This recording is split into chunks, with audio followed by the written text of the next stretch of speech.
Welcome to the Salmon Runs YouTube. Enjoy the video. You start by signing into your Apple ID and enabling iCloud Photos. This is essential so your library syncs.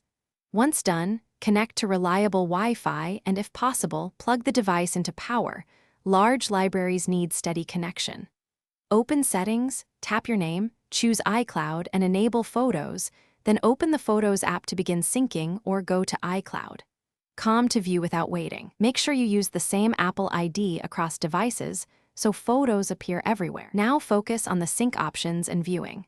In Settings, right arrow Photos, pick either Optimize iPhone storage to save space or download, and keep originals to store full files locally. Choose based on local storage. The Photos app will populate albums for you and search results.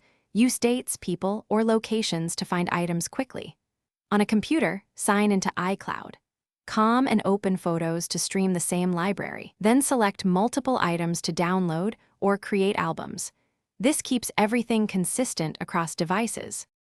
Finish by getting the originals where you need them and cleaning up storage. If you want full files on the device, switch to download and keep originals or download from iCloud. Com to a computer. Manage space by removing duplicates, offloading long videos, or upgrading your iCloud plan. If photos fail to appear or syncing stalls, sign out of your Apple ID, restart the device, then sign back in. This forces a fresh sync and resolves most stuck uploads or missing items. Thanks for watching.